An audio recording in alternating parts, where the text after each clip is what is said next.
Let's begin by davening that the zchut of our learning should help to bring home the hostages, protect our soldiers, and the Am Yisrael and all of the innocents, and bring a speedy end to this war. Amen. So it occurred to me just a few minutes ago that I didn't listen to the recording of the last week, which I try to do so I remember exactly how I wanted to start. But I'll tell you what we're going to do. I want to finish this sugya, and I wanted to show you some of the halachic implications and controversies that came out of it.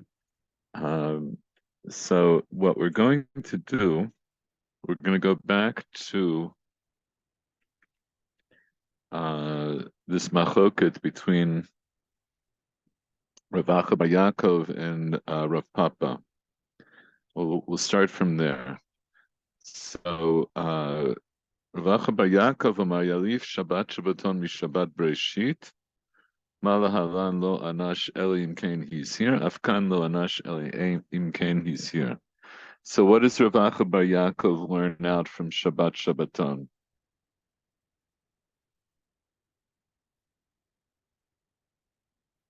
The Azhara for the Inuim for Yom Kippur.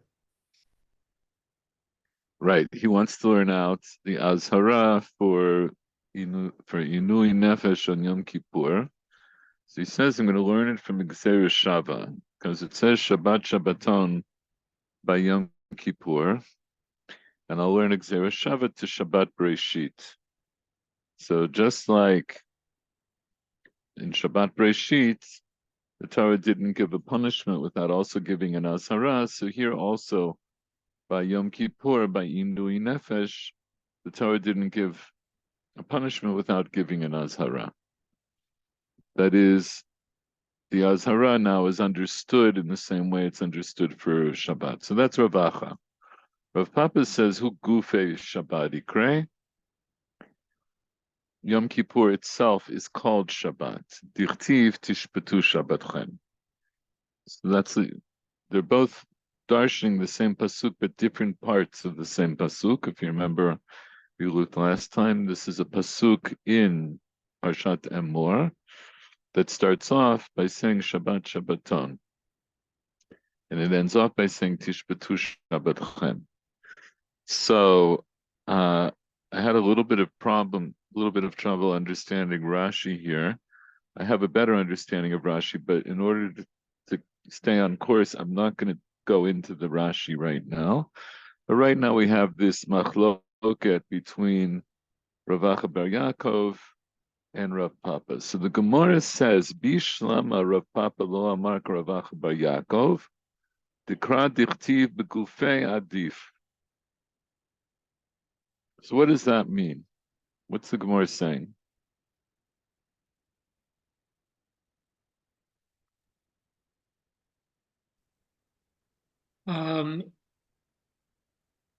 The passage, I mean, it's better to learn the laws based on identity rather than similarity, rather than Gezerah Shaveh. So it's one thing, it's better to say, okay, they're actually one and the same. Okay, so I'm going to take your last line along with what you said before. I want to skip this idea of identity because that's a little more complex. But what you said at the end, I would say is correct. So he's saying, now again, fill it out. Bishlama Rav Papa Lo Amar Rav Acha bar Yaakov. What does that mean? Before we get to what you just said, I want to make sure you understand the words. Bishlama Rav Papa Lo Amar Rav Acha bar Yaakov. What does that mean?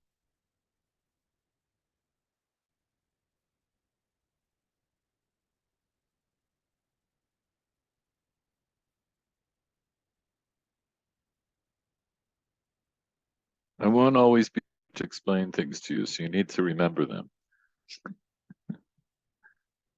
I know you can always look in Steinsaltz, but okay.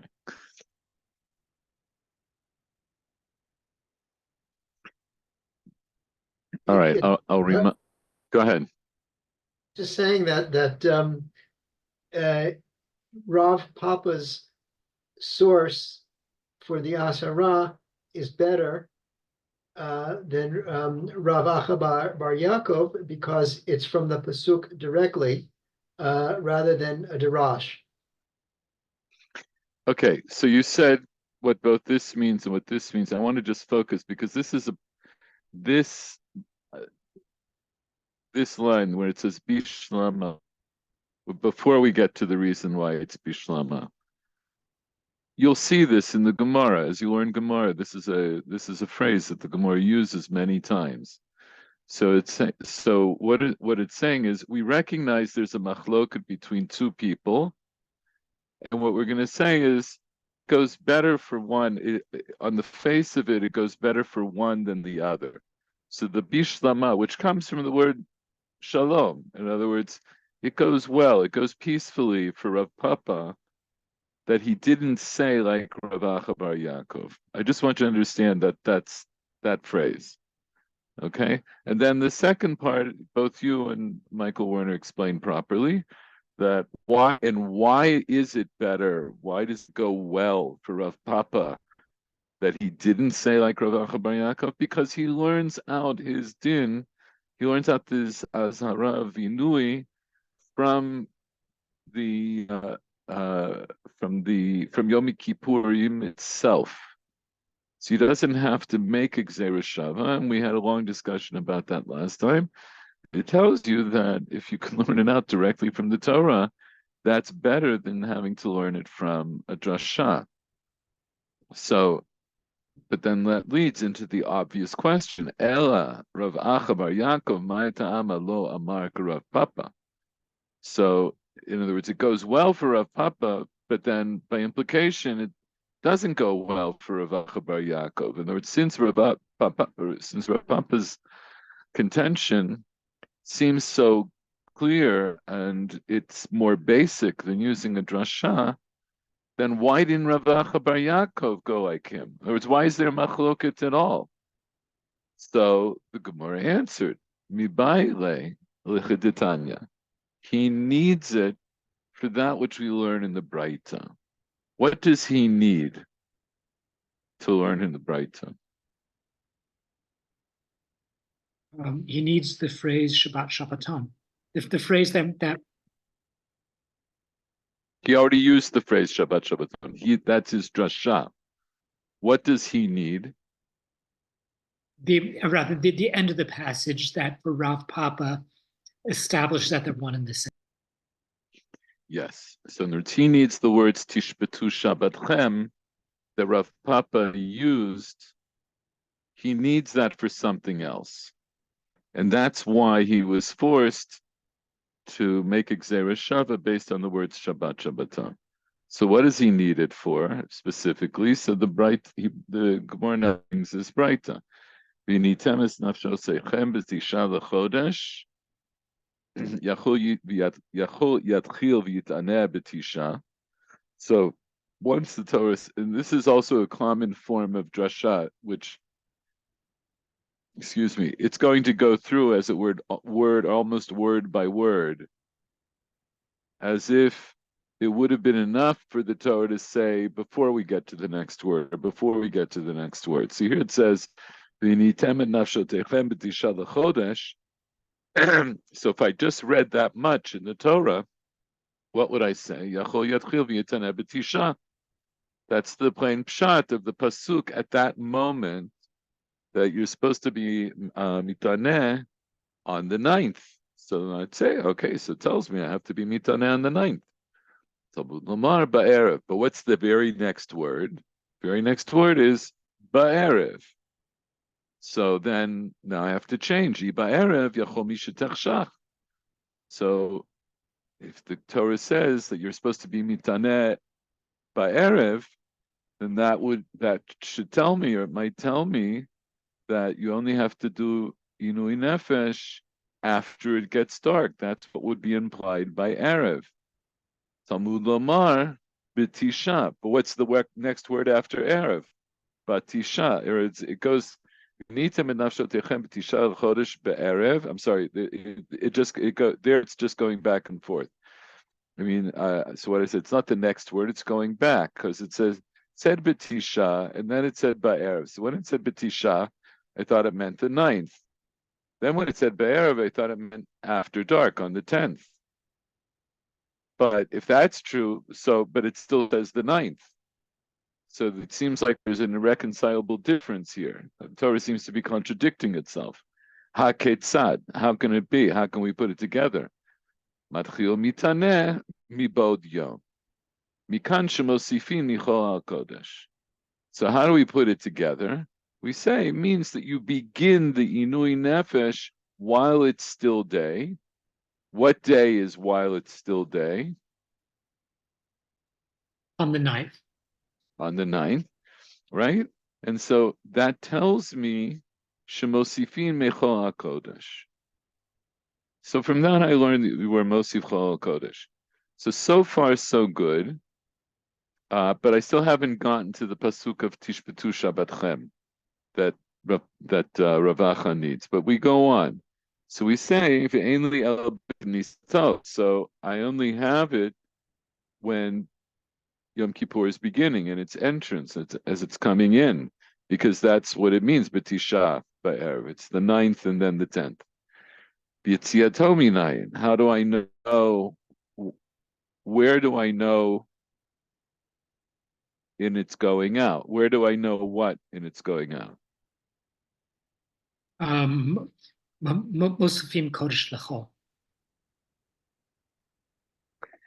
Right, or to say we say Mosifim Chol Kodesh. Okay, yes. Right. Right. Okay. Right. No, I thought for a moment I thought, maybe you're saying that because B'Yitziyah, then it's first Kodesh and then it's Chol, which is true. But the Tosefet is the Tosefet of Chol. We're adding on Chol to Kodesh. It's effectively adding Kodesh onto Chol, but it's important to distinguish. We're going to say Mosifin Chol al Kodesh. So, okay, now I know that there's Tosefet Chol al Kodesh regarding what?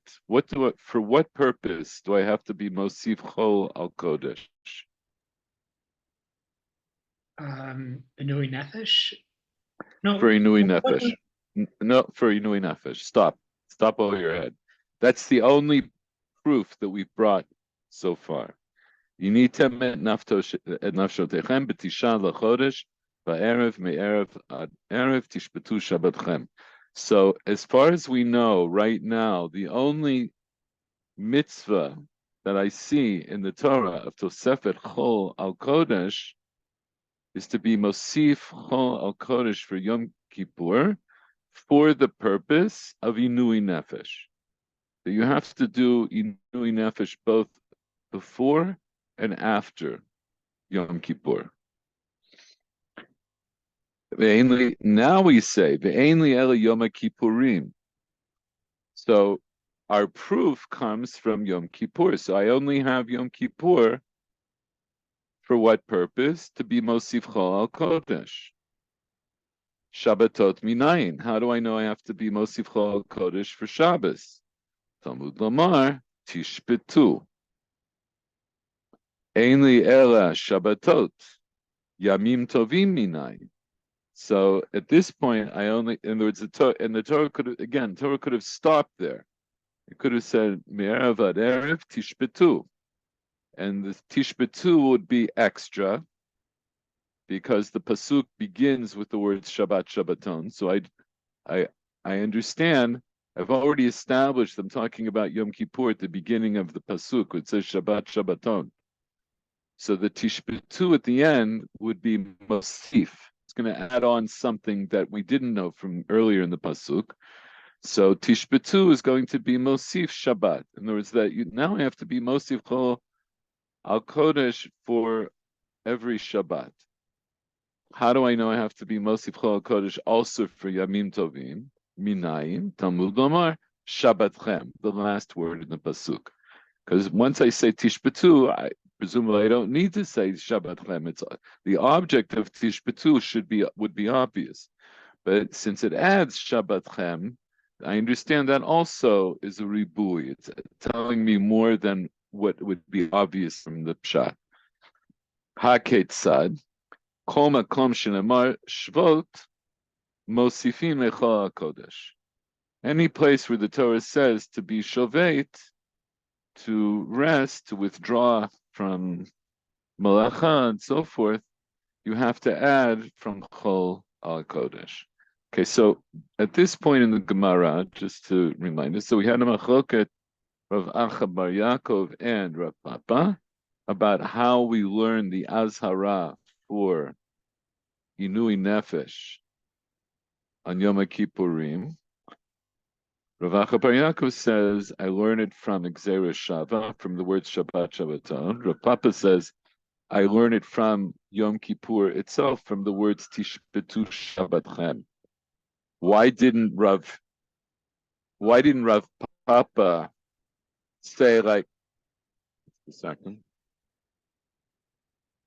Why didn't Rav Papa say like Rav Acha?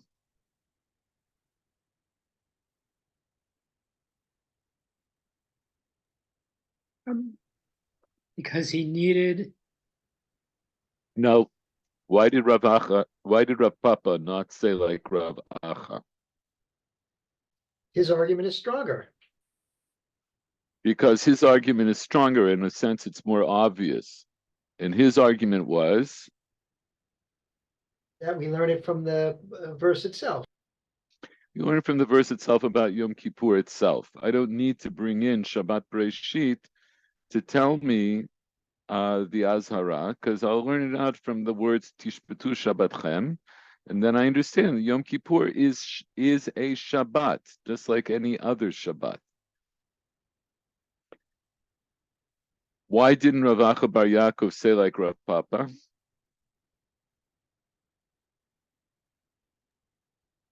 Because he needs the passage to establish the passage, to establish he needs what passage? What passage does he need? The passage at the end was Tishbetu Shabbatchem. Yeah, he needs that for what?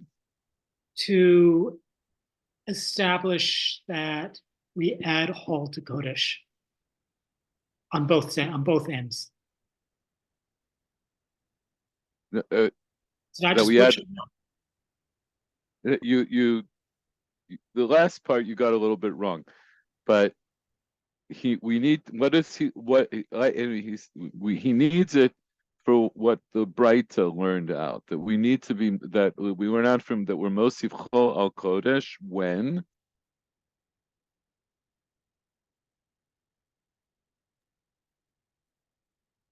at the end. Well, so I mean, it's both ends. No, that's not the point. No, we learned that out from the words me'erev ad erev. What do we learn out from Tishbetu Shabbatchem? I just read it to you. That we can apply it to both Shabbat and Yom Tov. Exactly. In other words, without Tishbetu Shabbatchem, then the Breita would have stopped and would have said, I'm Mosif Chol al Kodesh just for Yom Kippur. But now that I have Tishbetu Shabbatchem, I'm going to be Mosif Chol al Kodesh for Shabbat and for Yom Tov, in addition to Yom Kippur. So that's what we're up to in the Gemara. Okay? Well, yes. I don't understand if this Tosefet is clearly for the Inui Nefesh. How can he generalize that it is a Tosefet for Shabbat and Yom Tov, for things which are not Inui Nefesh, which are you are not allowed to work, and all the things you shouldn't do on Shabbat and Yom Tov. So does anybody want to try to answer that based on the words of the Breita? I'm not looking for a conceptual answer. I'm looking from the words of the Breita. How would I answer that?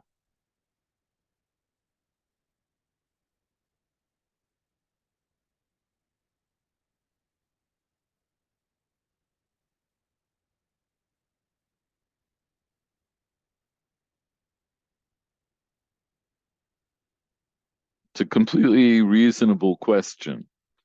The context of the pasuk is Inui Nefesh on Yom Kippur. So I basically told you a few minutes ago.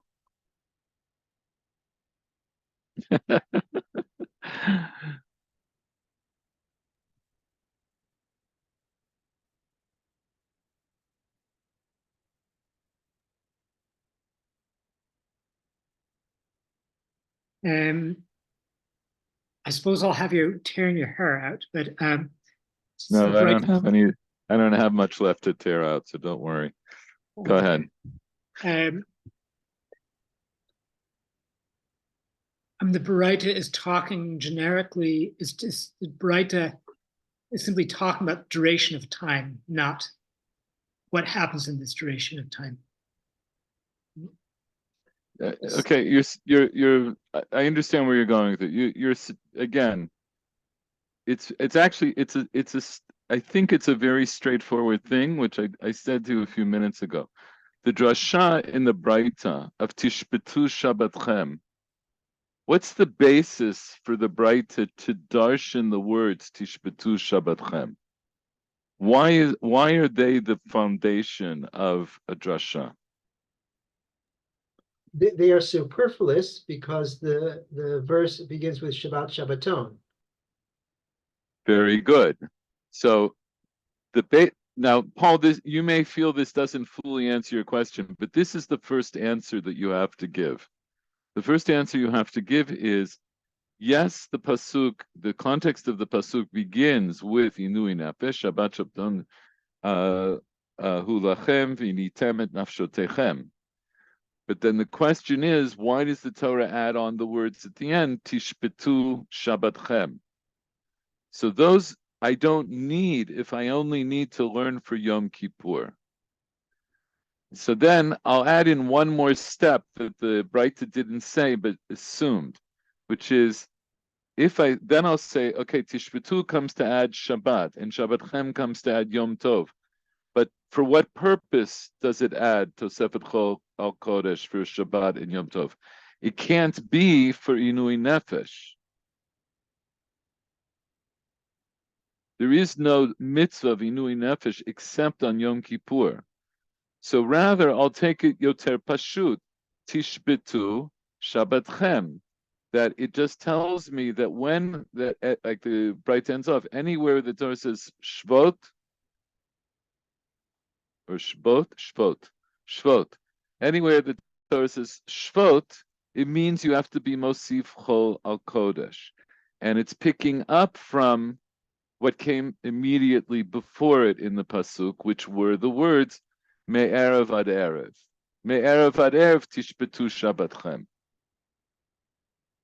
That's a mechanical answer. In other words, I'm just saying, based on a mechanical reading of the Braita, that would be the answer to your question. Now you could ask, and maybe this is part of what you're asking, you can ask it on a more conceptual level, and I think we'll touch on that a little later in the shiur.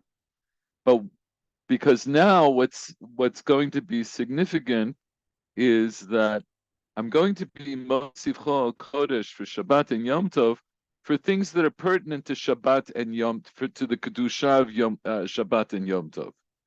So it's not Inui Nefesh. So what do they have that's Kadosh? They have Yisur Melacha.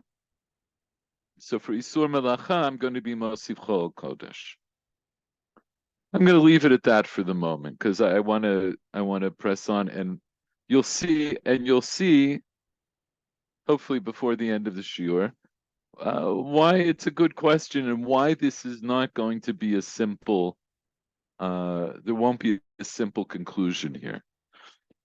So now we say as follows. Now the Gemara says, "V'tana de etzem, hai b'tish'a lechodesh mai avidle." So what's the Gemara asking here? What's the question?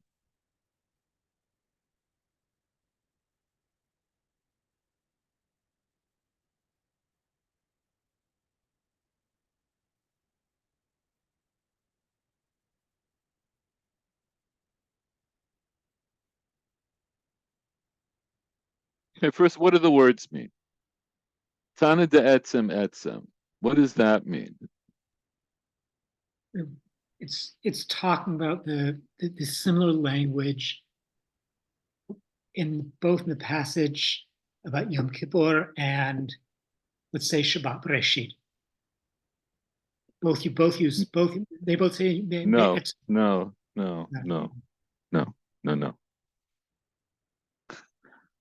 Tana de etzem etzem. Just the words mean the Tana who learned etzem etzem. So who was the Tana that learned etzem etzem? That was the Sifra. That was the Sifra that the Gemara brought on the other side of the daf, on Amud Aleph, right? So actually, the Braita, as it's quoted there, doesn't have a name attached to it, so it's a Stam Braita. It's where we saw. It's the part of the sugya that began V'tana Maiti La Mehacha. The Tana learned from here, and then we brought a series of drashot to show the Tana of the Braita learned the Azhara, how they learned the Azhara of Inui. And ultimately, the Gemara asked a kasha on the conclusion of the Braita. And then we get to Ravina, who explains the Braita by saying, Hai Tana etzem etzem gamar. So even though that Tana never actually mentioned the words etzem etzem, Ravina says that's really what he's basing himself on. Okay, I will not go through that again. You should all know it by heart by now, but I won't test you on it, so don't worry. So what's the problem? When we learned this Braita, that we're going to call now the Braita of etzem etzem, what did we learn about Tosefet Chol al Kodesh?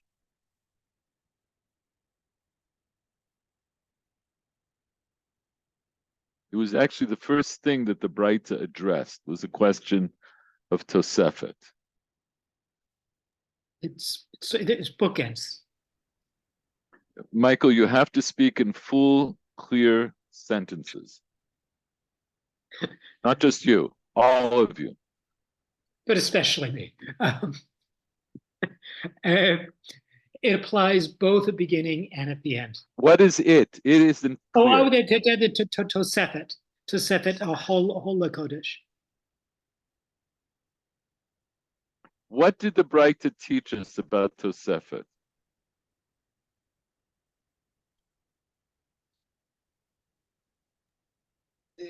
It says that there's no Anosh Karet. And there was no Onush Karet, and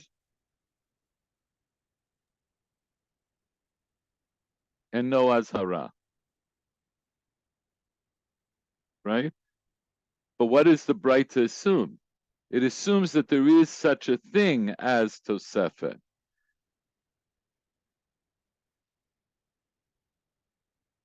The Braita starts off by saying, "V'nita menafshotechem v'chol menacha lo tasu, yachol yehei anush karet al tosefet melacha, etc." And then yachol yehei, and then it says later on, yachol yehei anush karet al tosefet inui, etc.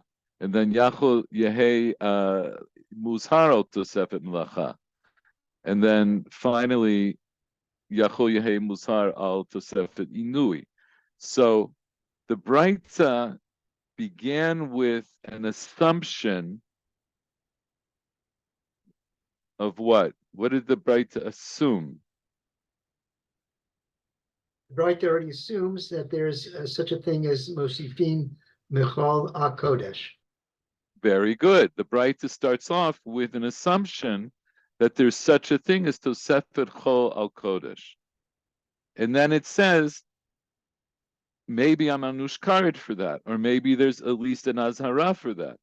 But no. Okay? And so what we said at the time is that, so what does it mean? That the Braita would hold that there's such a thing as Tosefet Chol al Kodesh, but not for any Isur and not for any Onesh, but apparently for maybe some kind of mitzvah to say that you should be Mosif Chol al Kodesh for Yom Kippurim. That's the most we could say.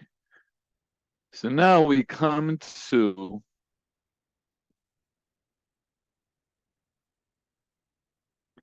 our Gemara here. The Tana de Etzem, Hai b'tisha l'chodesh mai avidle. This b'tisha l'chodesh, what does that Tana do with b'tisha l'chodesh? And here, what is b'tisha l'chodesh? Like so many other ways that the Gemara speaks, Tisha l'chodesh, in the context of what we were just talking about, is shorthand for what? Yom Kippur. No. Erev Yom Kippur. Well, for Whole day, the 9th. Excuse me, the 9th of it's the shorthand. In other words, what did I get out of the Breita? It's the shorthand for telling me that there's Tosefet Chol al Kodesh for Yom Kippur, Shabbat, and Yom Tov. But Tisha l'chodesh is only for Yom Kippur. Shabbat doesn't have to be. No, we just on Tisha l'chodesh. But that's what I'm saying. Tisha l'chodesh is shorthand for the whole Breita. In other words, the whole Breita, which has the phrase B'tisha l'chodesh, has now taught us Tosefet Chol al Kodesh for Yom Kippur, Shabbat, and Yom Tov.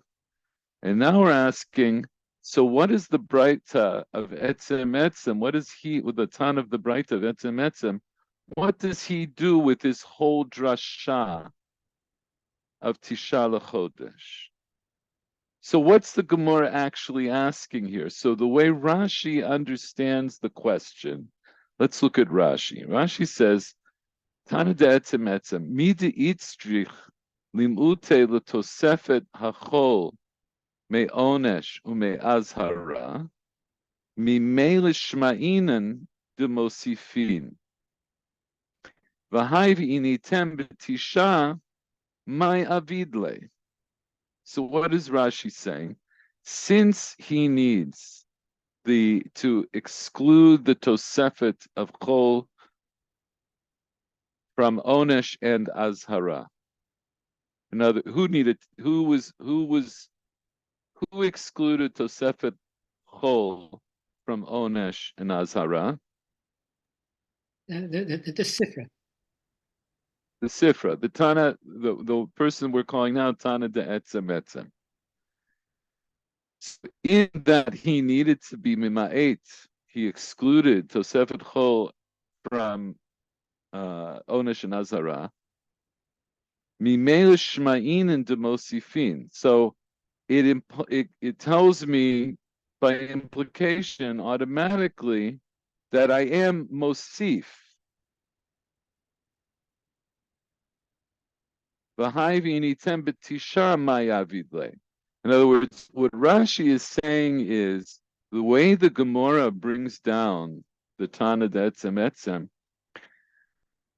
it's implied by the beginning of the Breita that Tosefet is already included in the package. So he doesn't need the drasha of Tisha. He doesn't need it to tell me Tosefet Chol Kodesh, because the whole point of what he's proving, the whole point of what Tana de Etzem is proving, is that I know that there's such a thing as Tosefet Chol al Kodesh, which ultimately you could say is implied by the words Etzem.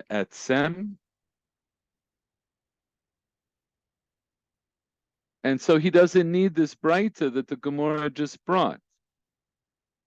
So what does he do now with this pasuk that says Shabbat Shabbaton hu lachem v'initem et nafshotechem b'tisha l'chodesh ba'erev. What does he do with that whole pasuk? He doesn't need it for learning Tosefet Chol al Kodesh. So what will he say? Mibayile, he needs it. He needs what? That pasuk. He needs that pasuk of B'tisha l'chodesh l'chedetani chia barav midifti. He needs it to learn the way that was learned in a bright of chia barav difti, Rav Meidifti. Ditani chia barav Meidifti, v'nitemet nafshotechem b'tisha, v'chi b'tisha mitanin. Right, the Braita says, and are we mitaneh on the 9th? V'lo be'asor mitanin. We are in fact mitaneh on the 10th. Ele lomar lach, it's to tell you, why did the Torah say b'tisha? Kol ha'ochel v'shoteh b'tshi'i ma'aleh alav ha'katuv kilu hitaneh tshi'i v'asiri. Anybody who eats and drinks on the 9th, then it goes up for him in the pasuk. That is, that the pasuk considers it as if he afflicted himself on the 9th and the 10th.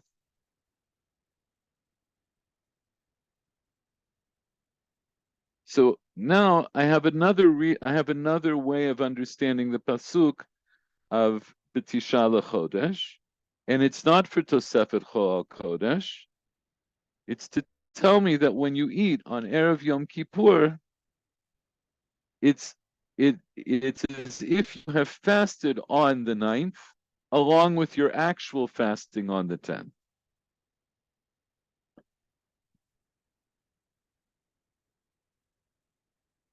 How does he learn that out from the pasuk? V'nitem et nafshotechem b'tisha.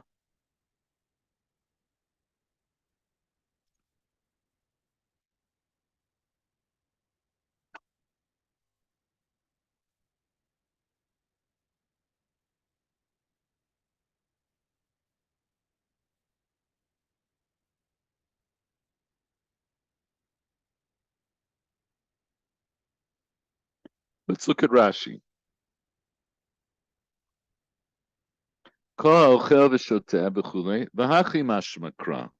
This is what is implied by the pasuk. V'initem b'tisha, klomar hatkein atzmacha b'tisha, shetuchal lihitanot ba'asara.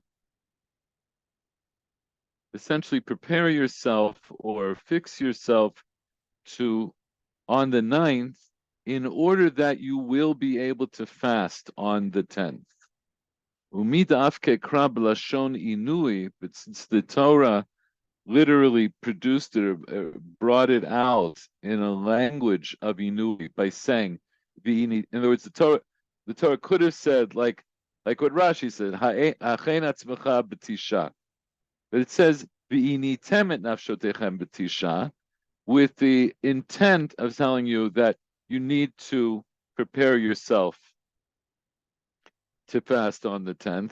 But since it said it in the language of v'initem, lomar lach harehu ki ilu mitaneh b'tisha.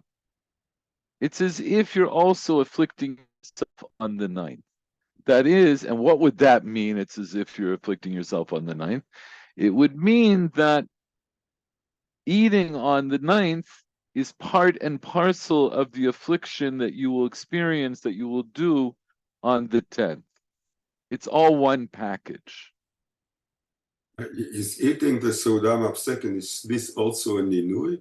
Maybe you eat too much and you feel bad. No, so what it means is, so it doesn't mean that that it itself is the Inui. It means that you need to eat in order to experience the Inui on Yom Kippur. But by the way, it's interesting what you say, Paul. The Torah Tamima says in his Perush on this pasuk, he says that maybe this is the idea, that not that you have to stuff yourself, but he says that there's a kind of a reality that that your experience after being very full, after eating a like not stuffed, but eating a good meal, your experience of going hungry after that is worse than if you didn't eat so much before. And he does say that's part of what this means. So not dissimilar from what you're saying. Okay. So for the purposes of our sugya, the Gemara ends off with this. And so where does it leave us? What do we think now is the halacha regarding Tosefet Chol al Kodesh? One second. Before we get to that, let's just go back to the original question, which was, where do I know that there's an Azhara for Inui in the Torah? I end up with different opinions about that. And I'm not in a position at this moment to say that one is going to be more authoritative than the other. I would have to go through one by one and see, based on the way the sugya is ending up, which one I might think is ultimately the authoritative one. And also, there are other questions about those sources that we did not address, but I'll just mention one of them, and we're going to get into a couple of others. But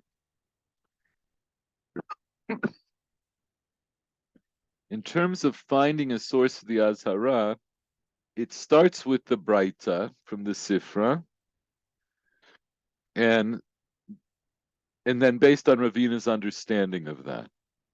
And then if you remember, after that, I had a source from Tana Debei Rabbi Yishmael, which is another Braita. And then I have Rav Acha Bar Yaakov and Rav Papa.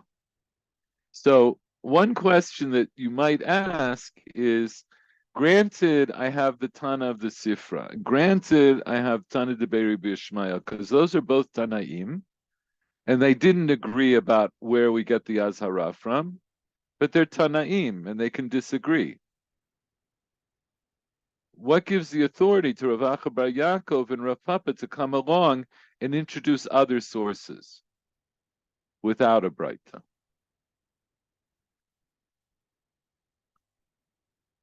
I'm going to leave that hanging as a question, because it's one of the many difficulties in the sugya, and there are different ways of approaching it. And I just want to point out that that's a bit of a difficulty.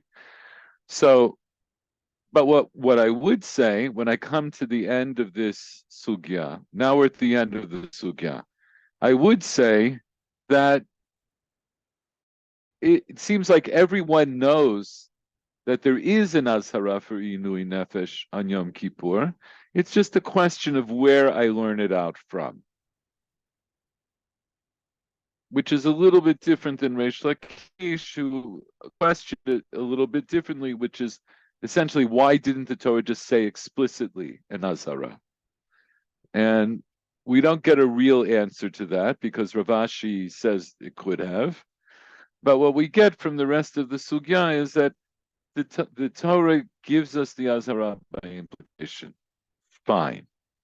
So now I'll ask all of you, at the end of the sugya, do I have to be Mosif Chol al Kodesh? And for what purpose and when? So in other words, the idea of Tosefet Chol al Kodesh now comes out as a secondary product, a byproduct of the sugya, because I had the Tana of the Braita, and I had the Tana of the Braita that we call Etzem Etzem, and the second Braita, who both talk about this idea of Tosefet Chol al Kodesh. So let's go through. According to the Braita of Etzem Etzem, what's the din of Tosefet Chol al Kodesh?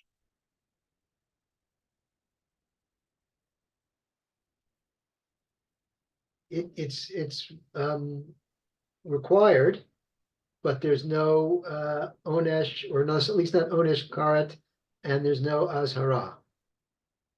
Right. And when is it required? Isn't it not both before and after? It's before and after. For what holiday or holidays? Is it just limited at that point to Yom Kippur? According to that Tana, he only talks about Yom Kippur. He doesn't say it extends to Shabbat and Yom Tov. So according to the Tana of Etzem Etzem, there is such a thing as Tosefet Chol al Kodesh. It seems that there's an idea of Tosefet Chol al Kodesh gam li'inyan melacha, the gam li'inui, but only for Yom Kippur. We don't know that he says it about anything else. According to the second Braita, of the Braita that we call B'Tisha L'Chodesh, what would he say the din of Tosefet Chol Kodesh is? It applies to both Yom Kippur and Shabbat Breshit. All the Moedim. And all the Moedim, Shabbat, Yom Tov, and Yom Kippur. And what applies? What's the din?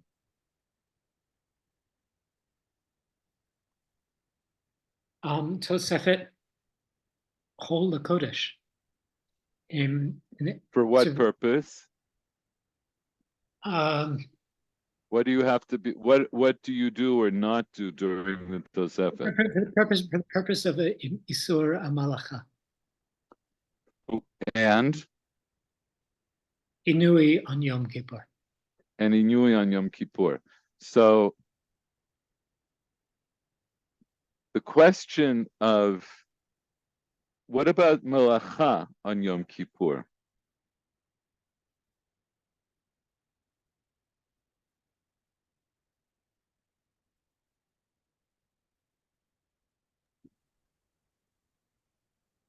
Yes, it applies. How do you know? How do you know? Where do you see that? You're looking up. It's a Shabbaton. No, but according to this Braita, that this Braita, the Gemara says, goes like Rav Acha bar Yaakov. Rav Acha bar Yaakov is the one who says that I need to learn Shabbat Shabbaton by Gzeres Shabbat to Shabbat Breshit. That is, according to this Braita, Yom Kippur itself is not Shabbat. So that I wouldn't learn it like that. But I'm glad you mentioned it because I want to get it out of the way. So according to this Braita, when for the purpose for the day of Yom Kippur, what am I mosif chol al kodesh for?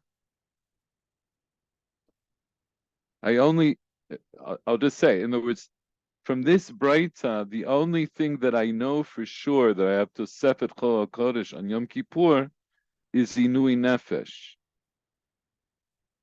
Now, when I say Tishbetu Shabbatchem, and I say that comes to include Shabbat, and it comes to include Yom Tov, so then it goes like I said earlier, which is when I talk about Shabbat and Yom Tov, it can't be for the purpose of Inui Nefesh, because there is no Inui, there's no mitzvah of Inui Nefesh in Shabbat and Yom Tov. So it must apply to whatever applies to Shabbat and Yom Tov, and that would be Melacha.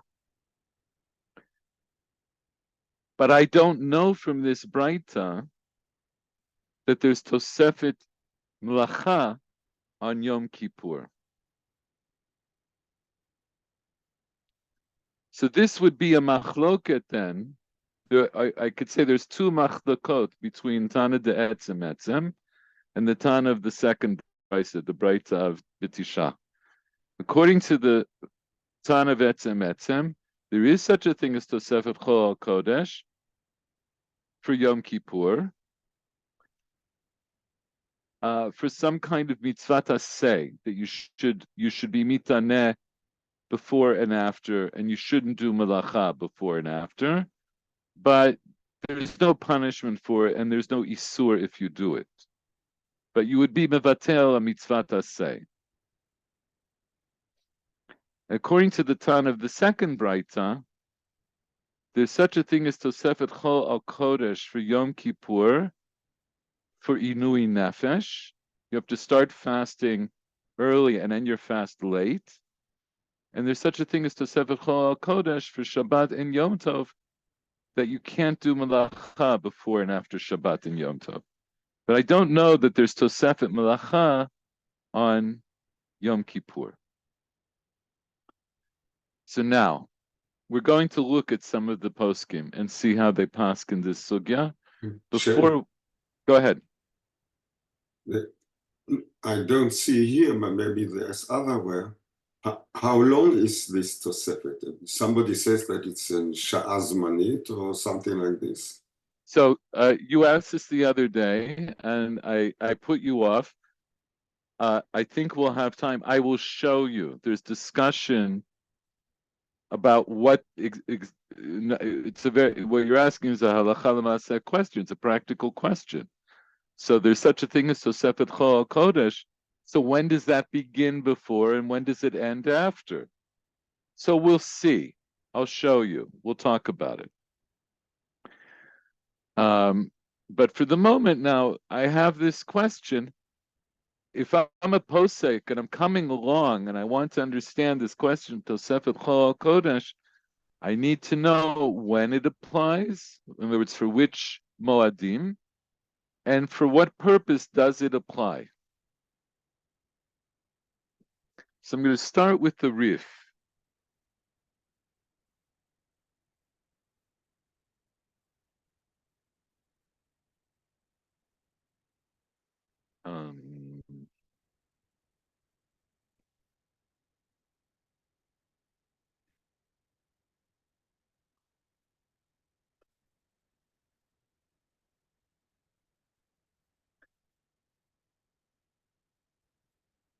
Let's start with the Rif.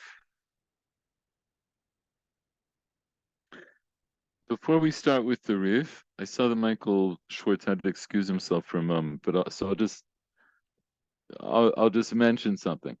So if you remember, and even if you don't remember, a long time ago now, a few weeks ago, when we started the Braita of Etzem, right, the Braita Tana Maiti La Mehacha, I showed you the Sifra. I showed you that whole parak in the Sifra. You may or may not remember. Oh, here's Michael Schwartz. I just want to wait till he comes back. Oh, sorry. That's okay. I'm just saying, when we began the sugya, the Braita, where it's Tana Maiti La Mehacha, the Braita we ultimately call the Braita of Etzem. I showed you the whole parak of the Sifra. And you may remember that the passage in the Sifra that came right before where our Gemara starts the Sifra, there was a passage right before it. The passage that was right before it is in fact the Braita of B'Tisha L'Chodesh. And I pointed out to you at the time, before we got to the Braita in the Gemara, I said that you see the Braita here assumes there's such a thing as Tosefet Chol al Kodesh, and if you learn in the Sifra, you would understand that he learned it from the passage before, which is the Braita that the Gemara brings. That the Gemara brings here. This is also from the Sifra. This was also from the Sifra. So there's something tamua, there's something wondrous that the Gemara comes and says, "V'tana de etzem etzem hay b'tisha lechodesh ma'avidle." Right? When the Gemara asks this question, what does the Tana of etzem etzem do with this bright of Tisha lechodesh? Well, we who looked in the Sifra, we would have said that's the basis that he used for saying there's such a thing as Tosefet Chol al Kodesh. Do you see what I'm saying? Let me remind you.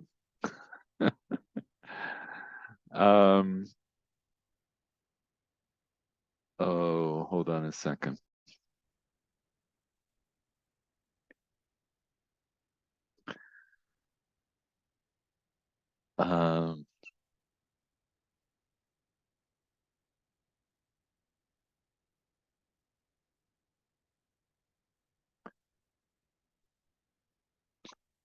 Just a second, I'm bringing something up and I'll change the screen.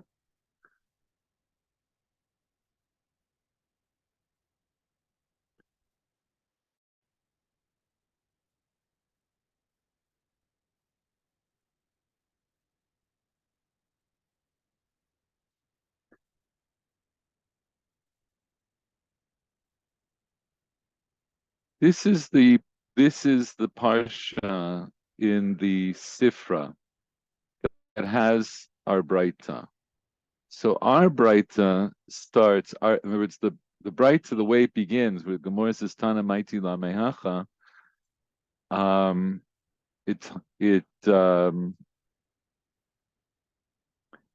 it starts from here, really. It says Yachu yu chayavim karet ala tosafot. It's a slightly different language. But this is where our Braita begins. But we learned this at the time. If you go back a little bit earlier, it says Vinitem et nafshotechem betisha yachol yatchil v'yetena betisha Talmud lomar ba'erev ba'erev yachol mishetech shach. This is the second Braita that the Gemara brought. It brings it here. So when the Gemara says that the Tana of Etzem Etzem, which is the Tana of the Braita that begins here, what does he do with the Braita of Tisha L'Chodesh? Ziktzat Tamua. Because the way we have our Girsa in the Sifra, he knew that Braita, and he depended on it for his own drasha. But the Gemara doesn't seem to know that. The Gemara says, what does he do with this Braita? The assumption being that there's a contradiction between this Braita and this Braita. Do you see what I'm saying? I'm going to explain it again. When we learned the Sifra, we learned this as passages that flowed one to the other. And this part of the Sifra began by introducing the idea of Tosefet Chol al Kodesh. And it learned it out from the Pasuk of B'tisha L'Chodesh. And only then did it go into the next part, which is maybe I'm supposed to be Chayav Karet, or maybe there's an Azhara for that Tosefet. And then it pushes that away. Right? So that's the way we learned it in the Sifra. But when we learned it in the Gemara only began from the second part. And the second part, if I didn't know that there was a part before it, I just have to assume that the Braita already assumes such a thing as Tosefet, and then it wants to know, am I chayav karet for the Tosefet, or is there an azara for the Tosefet, and so forth. But it's not clear how, in other words, if I only start from there, it's not immediately clear how we know that the Braita knows that there's such a thing as Tosefet. So Rashi made an argument for maybe it's assumed mineu be. I'm not going to go and explain that again. Go ahead. You have this theme in the Baraita, but do you assume that they are all chronological or logical? That the logic of the later psukim, seifim, depend on what happens before, or are they completely independent? So when I'm learning the Sifra, so of course, you know, the numbers of the Ifim, I assume, I'm pretty certain, they're not part of the original text. They're probably added either by copyists or by printers, just to make it easier. But because similarly in the Mishnah, the breakdown of the Mishnah, it goes Seder, Masechet, Perek, and then the number of the Mishnah and the Perek, that was added on later in Kitvei Yad and in Fusim. And they don't always agree. Sometimes there are variations that way. I'm assuming that's true for the Sifra as well. So my assumption is when I'm learning the Sifra as it's presented to me, it's one contemporaneous text. But what I'm pointing out is the Gemara must not have seen the Sifra in the way that we're seeing the Sifra. Because the Gemara assumes that the Tana of Etzem Etzem only begins from Siv Zayin, as it were.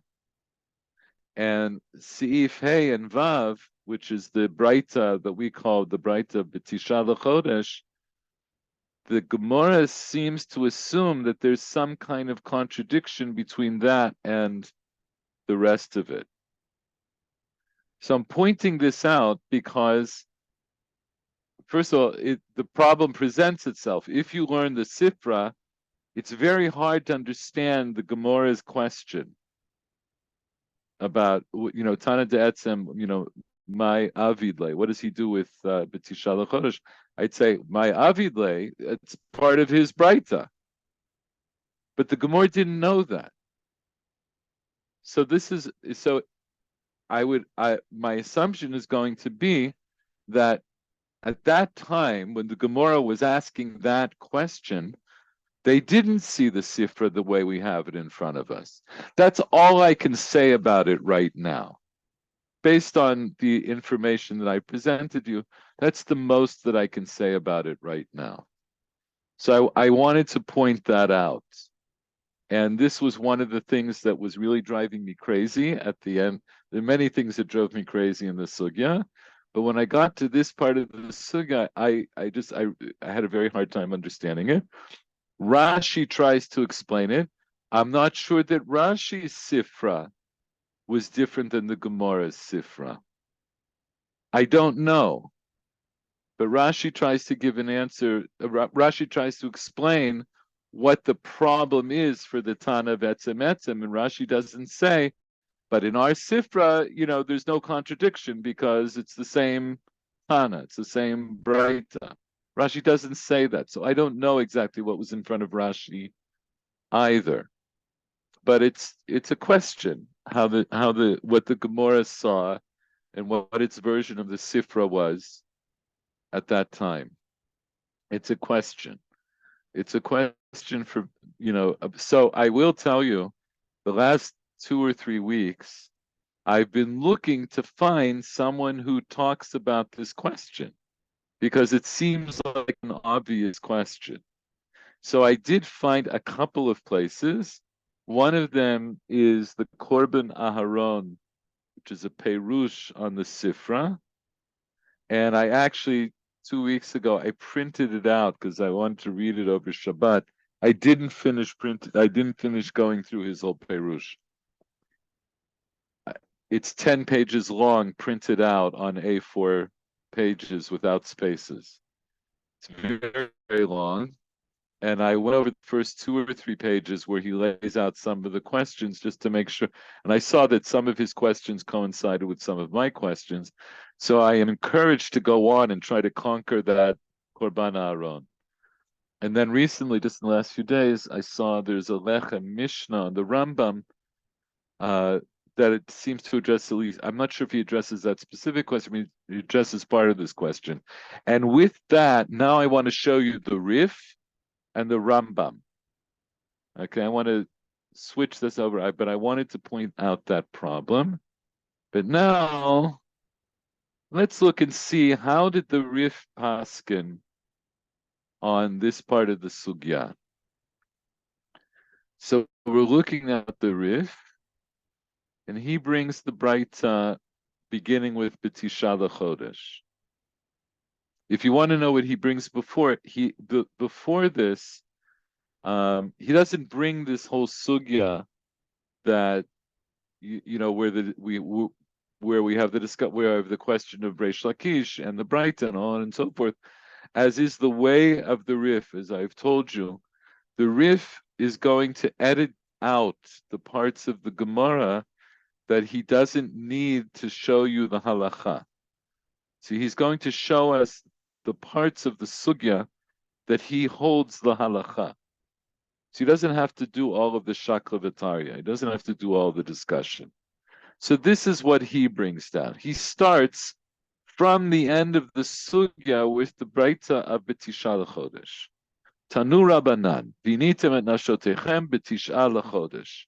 Yachol b'tisha, Talmud lomar ba'erev. I ba'erev yachol mishetech shach. Talmud lomar b'tisha, ha'ketzad, matchil mitaneh mibod yom. Mikan shemosifim mechol al hakodesh. Okay, so far, it's with slight variations, but it's the Braita of Tisha L'chodesh. And then he says, he continues from that Braita. Ein li el lefanav li'acharav minayin. Talmud lomar me'erev ad erev. Right, so now I know that I have to be Mosif Chol both in the beginning and the end of Yom Kippur. Ein li ela Yom Kippurim, Shabbat Bereshit minayin. Talmud lomar Shabbat tishpetu. Yamim tovim minayin. Talmud lomar Shabbatchem. Kol shvita shata shovet, ata mosif la ben milfanea, ben milachareh. So at that moment, I see that he holds. What does he hold the halacha regarding Tosefet? When does it apply? It applies on Yom Kippur, Shabbat, and Moedim, and before and after. Right.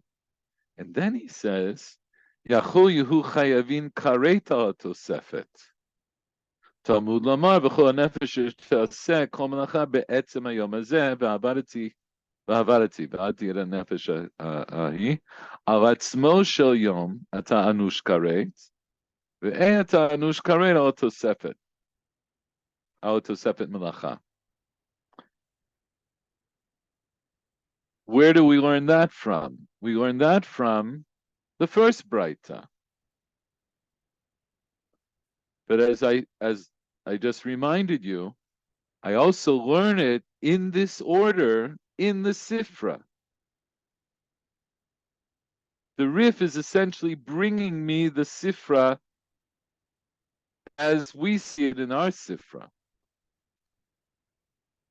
Yachol lo yehu chayavin karet al tosefet melacha v'yu chayavin karet al tosefet inui.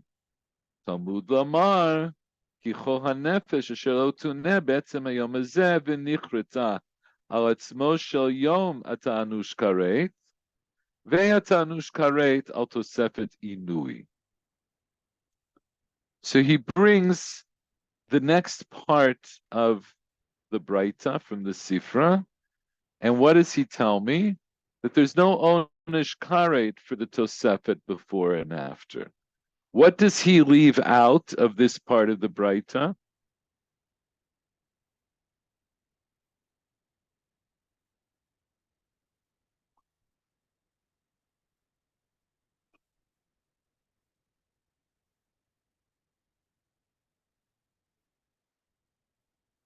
He leaves out the part where the Braita also says there's no Azhara. Let's set that aside. So if I'm learning the Rif, so now I understand, how does the Rif hold? The Rif holds there's such a thing as Tosefet Chol al Kodesh, Bein Milfanea, Bein Milacharea, for Yom Kippur, for Shabbat, and for Yom Tov. What does he hold about Tosefet Melacha for Yom Kippurim? Does he hold the Tosefet? In other words, what do we see? That there's Tosefet Melacha for there's Tosefet Melacha for Shabbat and Yom Tov, but it's not clear. In the same way, it wasn't clear in the Gemara. It's also not 100% clear from the Rif if Tosefet Melacha applies only to Shabbat and Yom Tov, and Tosefet Inui applies to Yom Kippur. You see what I'm pointing out?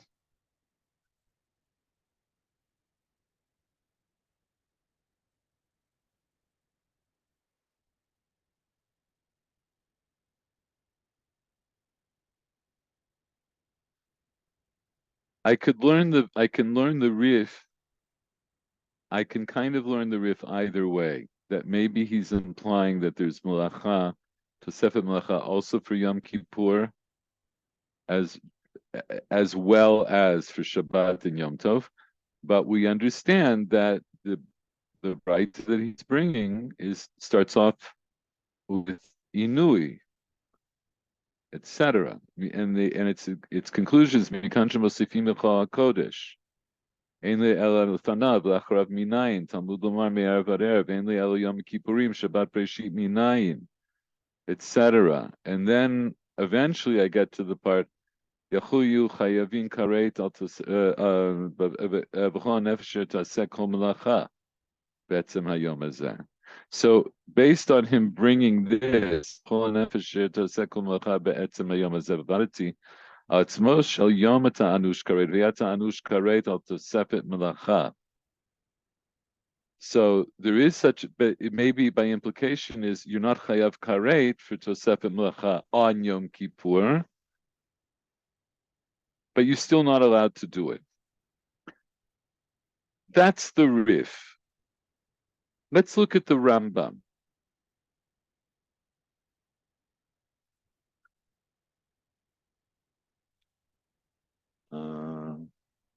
Rif.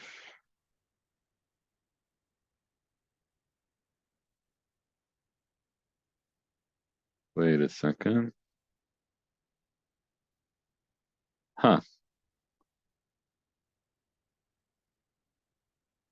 Just a second.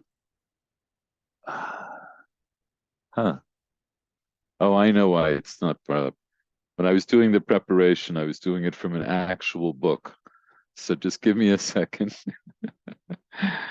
and I'll bring it up online. Just a second. Mishnah Torah, it's in Hilchot Shvitat Asor in Perek Aleph.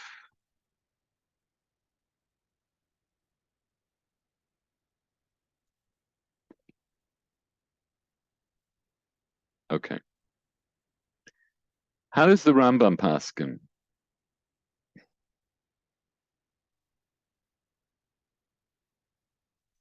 Because it's late, I don't want to go through the whole parak. I'm going to skip to this part. It says, "Keshem sheshvut melacha bo bein bayom, bein balayla, right? Just like we have to refrain from malacha on it, on Yom Kippur, both at the day and at the night. Kach shvut shel inui, bein bayom, bein balayla. There's also shvut of inui for both the day and the night. V'tzarich losif mechol al kodesh b'chnisato v'yetziato. You have to add from chol on kodesh, both in it coming in and in its going out. Shneamar v'nitem et nafshotechem b'tish'a lachodesh ba'erev me'erev. Klamar hitchil latzum lehitanot me'erev tish'a samuch la'asiri. It is to say that you have to begin fasting and afflicting yourself from the day before, the 9th, that's next to the 10th.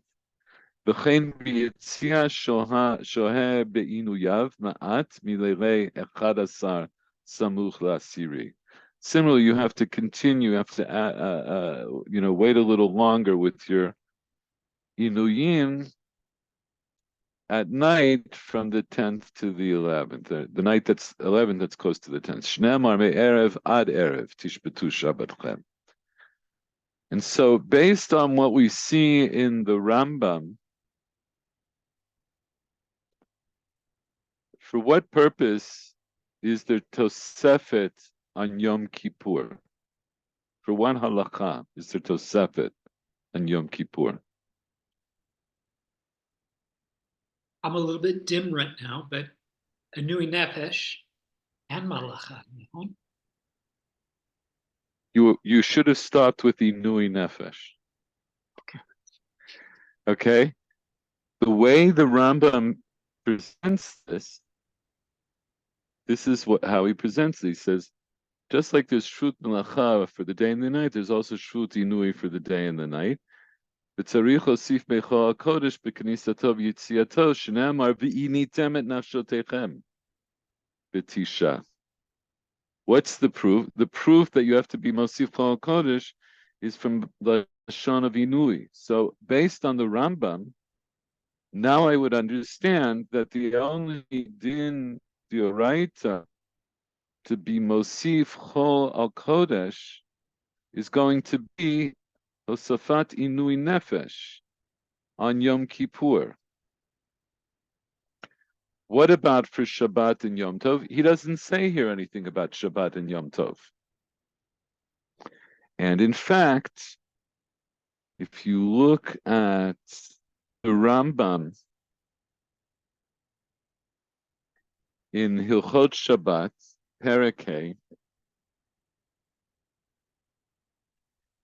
he brings the din of Hadlakat Ner. And the din goes like this: Hadlakat Ner b'Shabbat eina reshut, right? It's not optional. Im ratza madlik, im ratza eno madlik. V'lo mitzvah. It's not technically a mitzvah. She'eno chayav lirdof achareh ad she'asen. It's not something he has to chase after until he would do it. Kegon eruvei chatzerot o netilat yadayim nachila, which are both mitzvot d'Rabbanan. Eruv and Netilat Yadayim are both mitzvot d'Rabbanan, but they're things that you would chase after, that you have to do. And he says, Ela chova, rather it's a chova. Now, I'm not going to get into how exactly what the Rambam is saying here, what he means by chova, but he's saying it's distinct in this way. It's something that's neither a reshut, it's not strictly speaking optional, but it's also doesn't have maybe the impact of other kinds of mitzvot that you have to chase after, but it is nonetheless obligatory. V'achad nashim, right, both men and women, chayvim liot bevatehem ner daluk b'Shabbat. They have to have a candle that's lit on Shabbat.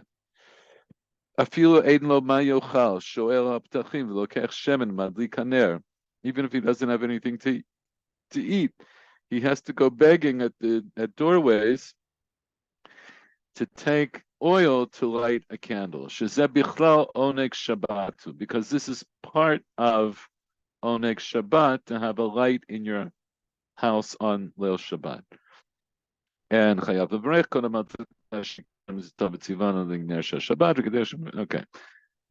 The Kesef Mishnah here, Kesef Mishnah, does anybody remember who the Kesef Mishnah was written by? No.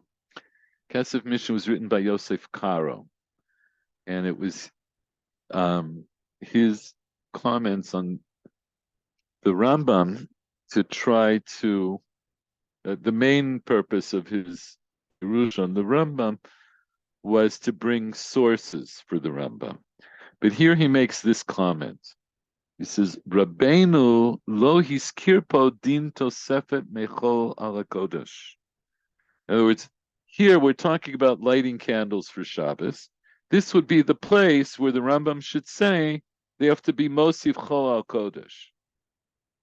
He says, Rabbeinu, our master, meaning the Rambam, here is the master of this composition, he didn't mention here the din of adding mechol al kodesh.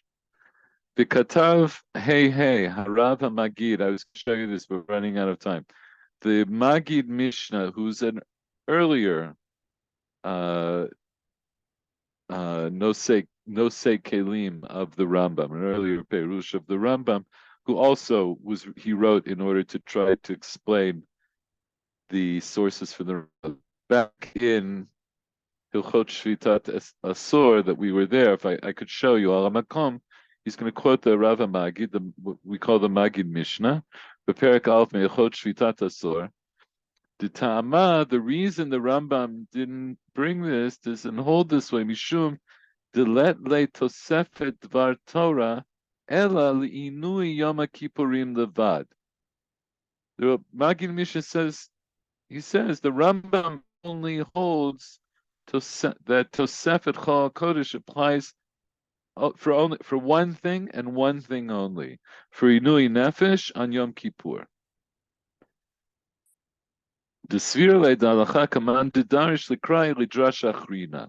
Because he holds, like the person who holds, that those psukim are used for a different drasha. In other words, if you remember the way the sugya ends off, the last drasha of the sugya is a drasha of B'tisha L'chodesh that uses it for this idea that eating on the 9th is like the halachic equivalent of fasting on the 10th. So, and we understood from the Gemara that Tana who holds that didn't hold by the whole drasha of B'tisha L'chodesh as a source for Tosefet Chol al Kodesh. Umashmali the Dvar Torah shekatav lav dafka. The Midraban Nami led like Tosefet. Im lav ken havelei lahashmito. All right. The last part I'm not going to explain. It's not immediately important for what we're learning. But what we see here, this is one of the rare places where the Rambam disagreed with the Rif.